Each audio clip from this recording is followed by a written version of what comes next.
A comunidade Narrações Imersivas acaba de chegar. Torne-se membro e tenha acesso a todos os nossos livros, sem interrupções ou propagandas. E em formato de MP3, ouça diretamente da nossa plataforma no Hotmart. Por menos de uma Coca-Cola por mês, você assina nossa comunidade e apoia diretamente nosso trabalho. Não perca mais tempo e venha curtir mais uma forma de ouvir Narrações Imersivas. Link para assinar a comunidade na descrição ou no primeiro comentário fixado. Fique agora com mais um episódio imersivo.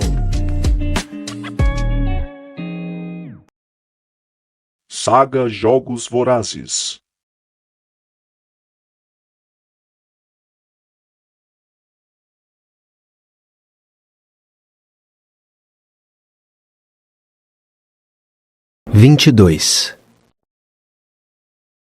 Coriolanus nunca tinha ficado tão feliz em ver alguém na vida. "Sejanos!" exclamou. Ele pulou da cama, caiu com pernas trêmulas no chão de concreto pintado e passou os braços ao redor do recém-chegado. Sejanos o abraçou de volta. "São boas-vindas surpreendentemente calorosas para a pessoa que quase te destruiu."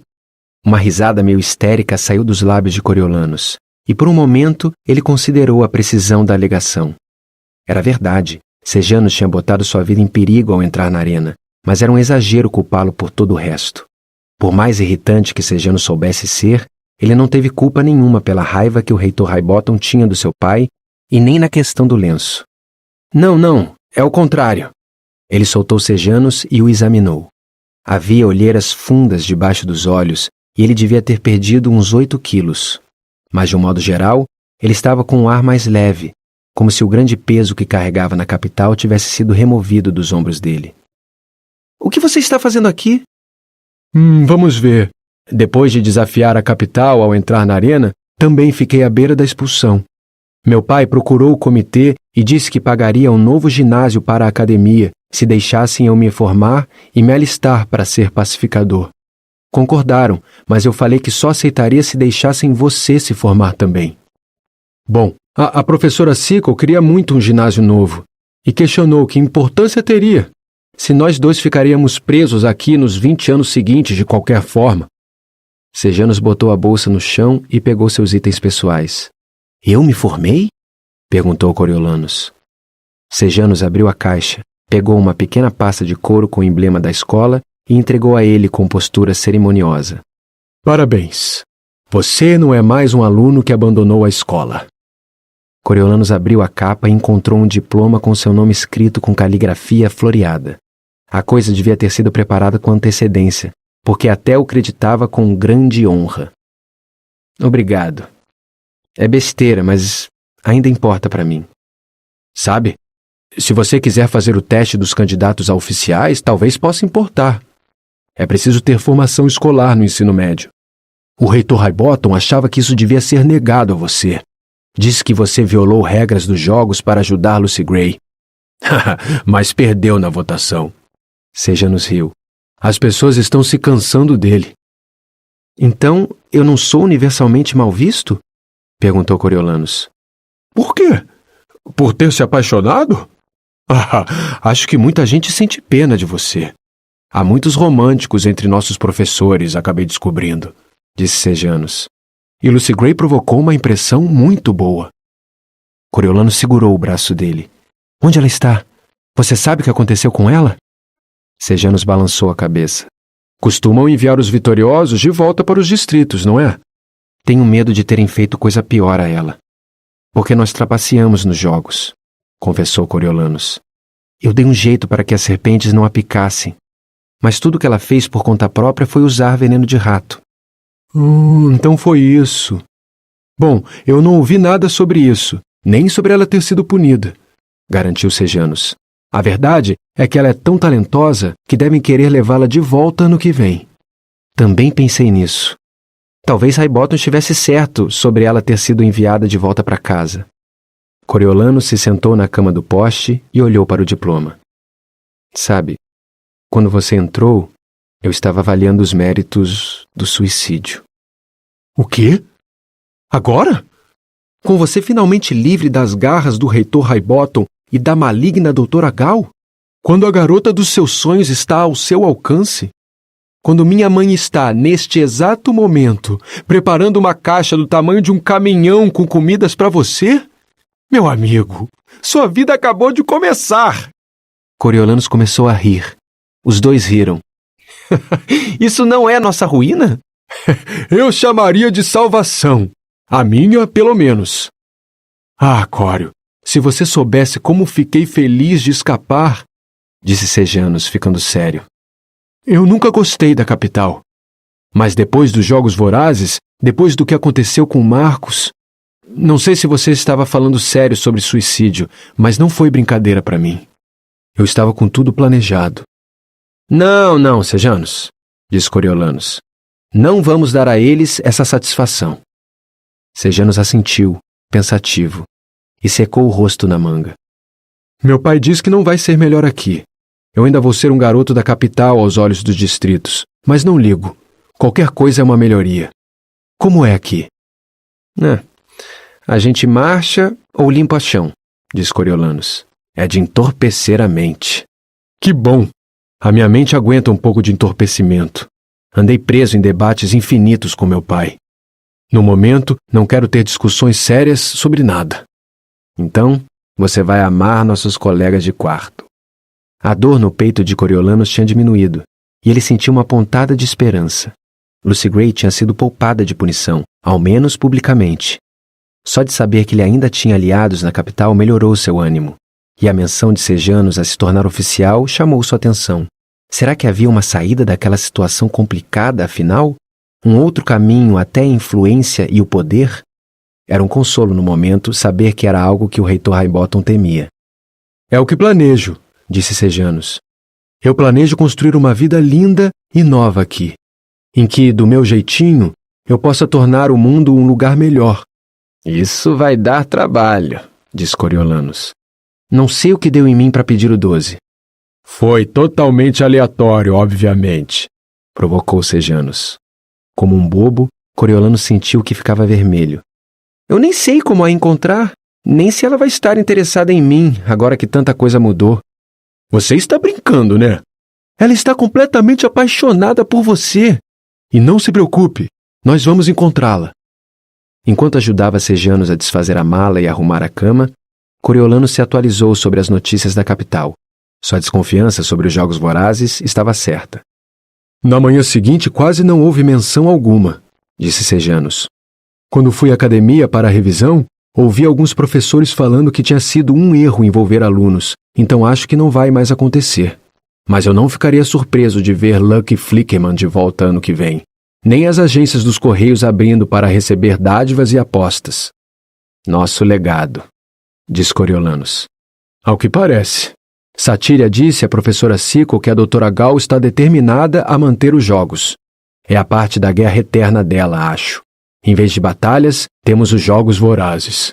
Sim, para punir os distritos e nos lembrar dos animais que somos, disse Coriolanus, concentrado em enfileirar as meias dobradas de Sejanus no armário. O quê? Perguntou Sejanus, olhando para ele de um jeito estranho. Não sei, disse Coriolanus. Parece... Sabe aquilo de ela estar sempre torturando um coelho ou derretendo a pele de alguma coisa? Como se ela gostasse? Perguntou Sejanus. Exatamente. Acho que ela pensa que somos todos assim. Assassinos por natureza, inerentemente violentos. Os Jogos Vorazes são um lembrete dos monstros que somos e que precisamos da capital para nos proteger do caos. Então, além de o mundo ser um lugar brutal, as pessoas gostam da brutalidade? Tipo a redação sobre tudo o que amamos na guerra, disse Sejanus. Como se tivesse sido um grande show. Ele balançou a cabeça. Isso tudo para não ter que pensar. Esquece, disse Coriolanus. Vamos ficar felizes dela estar fora das nossas vidas. Poste chegou, desanimado, fedendo a mictória e água sanitária. Coriolanus o apresentou a Sejanus, que, ao saber da situação complicada dele, o animou prometendo ajudar nos exercícios. Eu demorei para pegar o jeito lá na escola, mas se eu conseguir fazer direito, você também consegue. Sorriso e Mosquitinho entraram logo depois e cumprimentaram Sejanus calorosamente. Eles sofreram uma limpa na mesa de pôquer, mas estavam animados com o entretenimento do sábado seguinte. Vai ter uma banda no prego. Coriolanus praticamente pulou em cima dele. Banda? Que banda? Sorriso deu de ombros. Não lembro, mas vai ter uma garota cantando. Dizem que é boa. Lucy alguma coisa. Lucy alguma coisa. O coração de Coriolanus deu um pulo e um sorriso quase partiu o rosto dele em dois. Sejanus sorriu para ele. É mesmo? Tá aí uma coisa para esperarmos com ansiedade. Depois do apagar das luzes, Coriolanus ficou sorrindo para o teto. Lucy Gray não só estava viva, ela estava no 12 e ele se reencontraria com ela na semana seguinte. Sua garota, seu amor, sua Lucy Gray. Eles sobreviveram ao reitor, à doutora e aos jogos. Depois de tantas semanas de medo, saudade e insegurança, ele passaria os braços em volta dela e não soltaria nunca mais. Não foi para isso que ele fora para o 12? Mas não foi só a notícia dela. Por mais irônico que fosse, a aparição do irritante Sejanus ajudou a trazê-lo de volta à vida também. Não só com o diploma e as tortas prometidas, nem as garantias de que a capital não debochava dele, nem mesmo a esperança de carreira como oficial.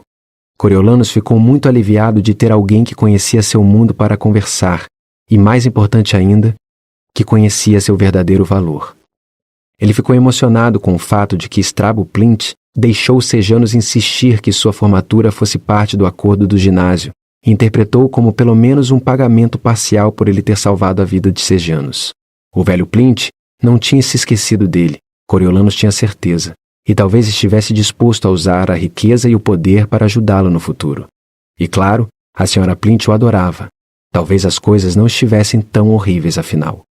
Com Sejanus e alguns retardatários dos distritos, eles tinham recrutas suficientes para formar um esquadrão de 20 e começaram a ser treinados assim. Não havia dúvida, o regime da academia tinha preparado bem Coriolanus e Sejanus, que estavam em forma e executavam bem os exercícios, embora não tivessem tido aulas sobre armas de fogo como estavam tendo agora. O fuzil padrão de um pacificador era uma coisa formidável, capaz de disparar 100 balas até precisar ser recarregado.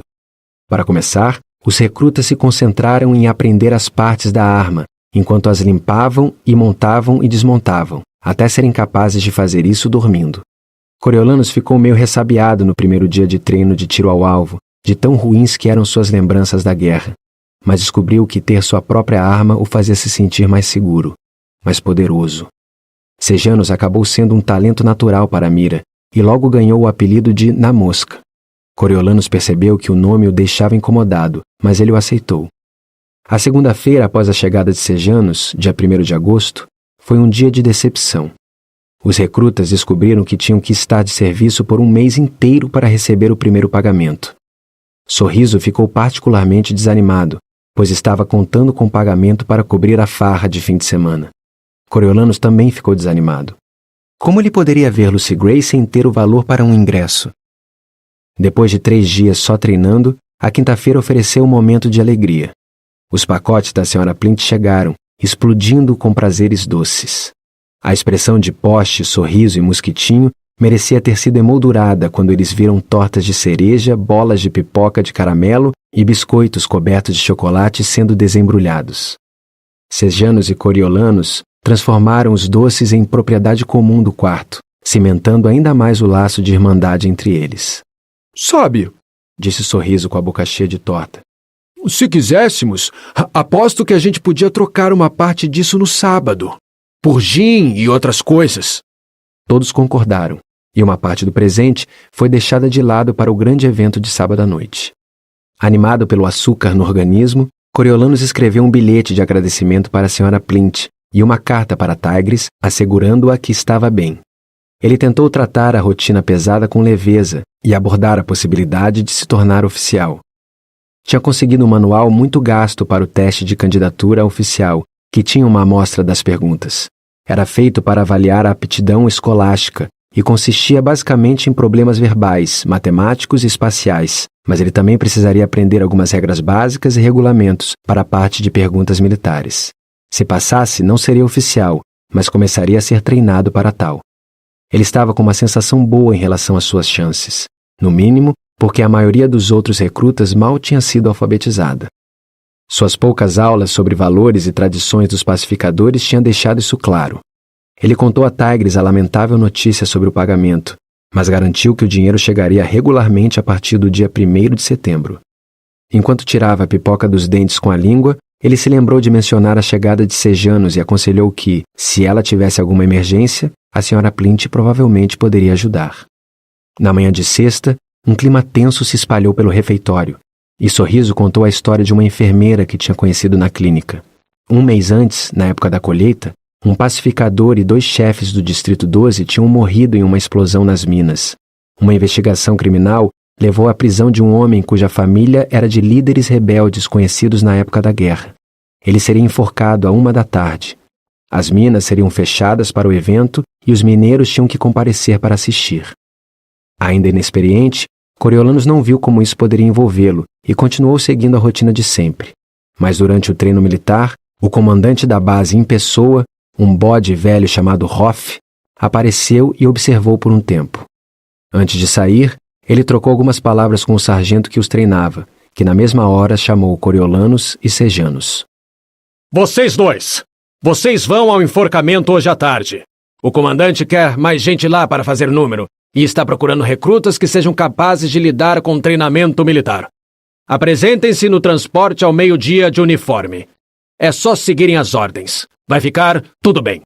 Coriolanus e Sejanos comeram apressados e voltaram para o alojamento para trocar de roupa. O assassino estava querendo matar o pacificador especificamente? Perguntou Coriolanus ao vestir o uniforme branco engomado pela primeira vez. Eu soube que ele estava tentando sabotar a produção de carvão e matou 3 pessoas acidentalmente, respondeu Sejanos. Sabotar a produção? Com que objetivo? Perguntou Coriolanus. Não sei. Torcendo para iniciar a revolução novamente? Coriolanus só balançou a cabeça. Por que aquelas pessoas achavam que a única coisa de que elas precisavam para começar uma rebelião era a raiva? Elas não tinham exército, nem armas e nem autoridade. Na academia, ele aprendeu que a guerra recente tinha sido incitada por rebeldes do Distrito 13, que puderam acessar e disseminar armas e comunicação para os companheiros por toda Panem. Mas o 13 sumira com uma explosão nuclear junto com a fortuna dos Snow. Não tinha restado nada, e qualquer ideia de reorganizar a rebelião era pura estupidez. Quando eles se apresentaram, Coriolanus ficou surpreso de receber uma arma, considerando que seu treino tinha sido mínimo. Não se preocupe. O major disse que só precisamos ficar em posição de sentido, disse outro recruta. Eles foram colocados na caçamba de um caminhão, que saiu da base e desceu por uma estrada que contornava o Distrito 12. Coriolanus estava nervoso, pois era seu primeiro trabalho como pacificador, mas também um pouco animado. Algumas semanas antes, ele era um estudante, mas agora tinha o uniforme, a arma e o status de um homem. E até o pacificador de ranking mais baixo tinha poder por sua associação com a capital. Ele empertigou a coluna ao pensar nisso. Enquanto o caminhão contornava o distrito, os prédios passaram de sujos a esquálidos. As portas e janelas das casas decrépitas estavam abertas no calor. Havia mulheres de rostos afundados sentadas nas portas, vendo crianças seminuas com costelas projetadas brincando sem ânimo na terra. Em alguns pátios, bombas atestavam a falta de água corrente, e as linhas de transmissão de energia frouxas indicavam que não havia garantia de eletricidade. Aquele nível de necessidade assustou Coriolanus. Ele tinha sido pobre a maior parte da vida, mas os Snow sempre trabalharam muito para manter a decência. Aquelas pessoas tinham desistido, e uma parte dele as culpava pela condição. Ele balançou a cabeça. Nós mandamos tanto dinheiro para os distritos, disse ele. Devia ser verdade, sempre reclamavam disso na capital. Nós mandamos dinheiro para as indústrias, não para os distritos em si, disse Sejanos. As pessoas estão por conta própria. O caminhão saiu da estrada de cinzas e entrou em uma estrada de terra que contornava um campo grande de terra batida e ervas daninhas, terminando em um bosque. A capital tinha bosques pequenos em alguns dos parques, mas até isso era bem cuidado. Coriolanus achava que aquilo era o que as pessoas queriam dizer por floresta ou natureza. Árvores grossas, trepadeiras e vegetação crescendo para todo lado. A desordem era perturbadora. E quem sabia que tipo de criatura habitava o local? A mistura de zumbidos, cantos e movimentação o deixou tenso. Que barulheira os pássaros dali faziam! Havia uma árvore grande no limite da floresta, os galhos se abrindo como braços longos e cheios de nós. Tinham pendurado uma forca em um galho particularmente horizontal. Diretamente abaixo, uma plataforma rudimentar com 2 alçapões tinha sido montada. Ficam nos prometendo uma forca decente, disse o major de meia-idade no comando. Até lá, nós preparamos isso. Antes a gente os enforcava no chão, mas eles demoravam uma eternidade para morrer. E quem tem tempo para isso? Uma das recrutas que Coriolanus reconheceu da caminhada até a base levantou a mão com hesitação. Quem vamos enforcar? Um insatisfeito que tentou fechar as minas, disse o major. São todos uns insatisfeitos, mas esse é o líder. O nome é Arlo alguma coisa. Ainda estamos procurando os outros, mas não sei para onde planejam fugir. Não há para onde fugir. Pronto, todos para fora! Os papéis de Sejanos e Coriolanos eram decorativos. Eles ficaram parados na fileira de trás de um dos 2 esquadrões de 20 que ladeavam a plataforma. Mais 60 pacificadores se espalharam pelo contorno do campo. Coriolanus não gostava de ficar de costas para toda aquela flora e fauna descuidadas, mas ordens eram ordens. Ele permaneceu olhando para frente, para o outro lado do campo, onde ficava o distrito, do qual um fluxo regular de gente começou a chegar. Pela cara das pessoas, muitas tinham ido para lá direto das minas, com os rostos pretos de pó de carvão.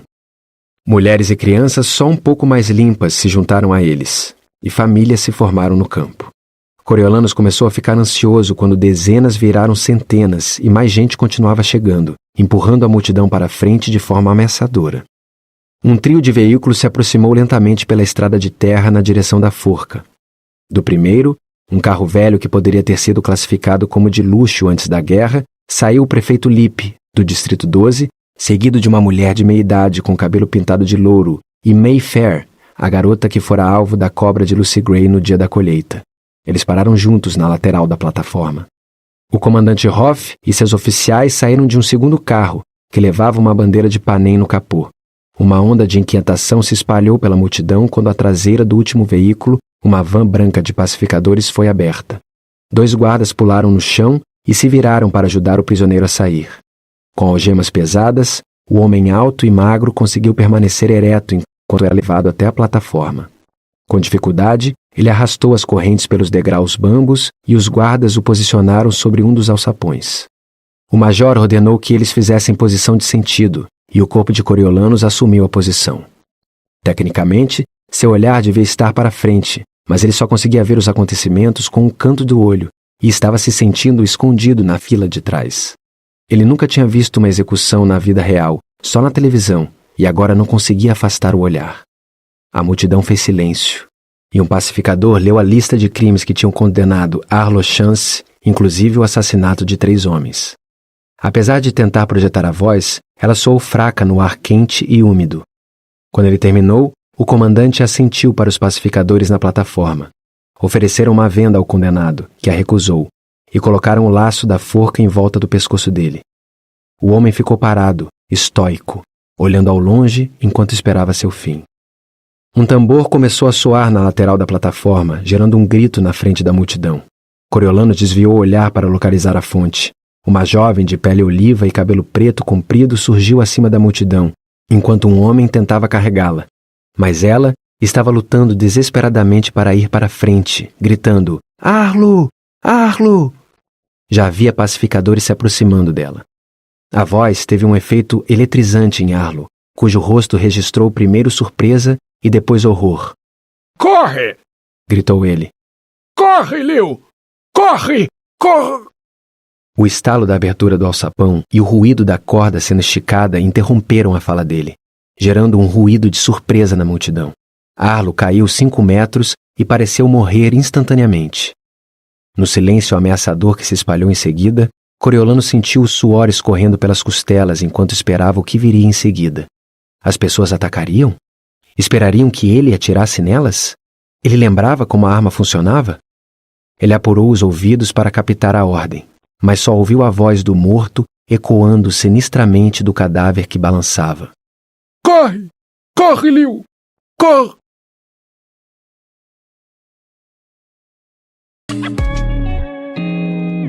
O canal Narrações Imersivas agradece por ter ouvido mais um episódio conosco. Acompanhe nossa página no Instagram e fique por dentro de todas as novidades do canal. E se você vê valor nesse projeto, considere apoiá-lo.